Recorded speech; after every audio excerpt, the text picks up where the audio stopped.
انسان کے جو 5 سینسرز ہیں، 5 حواس، ان میں صرف ایک کان ہے جو آف نہیں ہوتا، باقی چاروں آف ہو جاتے ہیں۔ اب میری آنکھ آف ہو گئی، ٹھیک، میں سویا تو میرے چھونے کی طاقت بھی آف ہو گئی، اور میرے بولنے کی طاقت بھی آف ہو گئی، میرے چکھنے کی طاقت بھی آف ہو گئی، اور میرے دیکھنے کی طاقت بھی آف ہو گئی۔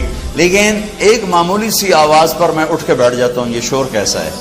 کان بند نہیں ہوتے، کان کا فنکشن چلتا رہتا ہے۔ اور آج کی ریسرچ کیا ہے کہ بچے کے ماں کے پیٹ میں کان کام کرتے ہیں، باقی 4 حواس کام نہیں کرتے۔ کانوں سے سنتا ہے، باقی کام نہیں کرتے۔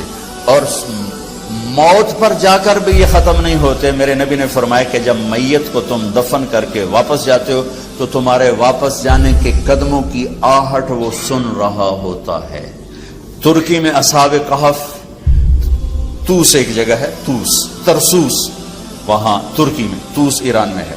پچھلے سال ہماری جماعت گئی تو ہمارا وہاں سے گزر ہوا تو میں نے کہا اصحاب کہف لے چلو، وہاں گئے تو وہاں ہم اندر اترے، دیکھا تو مجھے یہ قرآن کیا فَضَرَبْنَا عَلَىٰ آذَانِهِمْ فِي الْكَهْفِ سِنِينَ عَدَدًا۔ اللہ تعالیٰ نے 300 سال ان کو غار میں سلایا۔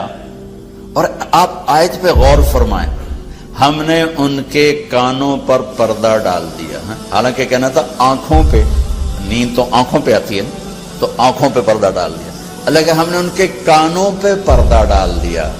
کہ قربان اللہ تو اللہ ہی ہے، تو سبحان اللہ، اللہ نے کہا ہم نے ان کے کانوں پہ پردہ ڈال دیا تاکہ کسی آواز سے وہ بیدار نہ ہو، اور ان کو 300 سال سلایا۔ 300 سال کوئی سو سکتا؟ اٹھ کے بیٹھ جاتا ہے اور 300 سال سوئے رہے، نہ بھوک نہ پیاس، نہ کوئی جانور، نہ کوئی سام، نہ بچھو۔ 300 سال کے بعد اٹھتے ہی بھوک لگی، چلیے چلو بھائی، فَبَعْثُوا أَحَدَكُمْ بِوَرْقِكُمْ هَٰذِهِ، جاؤ بھائی یہ پیسے دے کر کسی کو روٹی لاؤ۔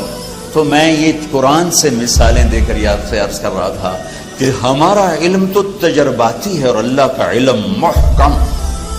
تمت کلمت ربک صدقا وعدلا۔ آج کا مسلمان قرآن کے خلاف لاجک مانگتا ہے، اللہ نے یہ کیوں کہہ دیا، اللہ نے یہ کیوں کہہ دیا؟ اپنی حیثیت نہیں جانتا، کس کو کہہ رہا ہے؟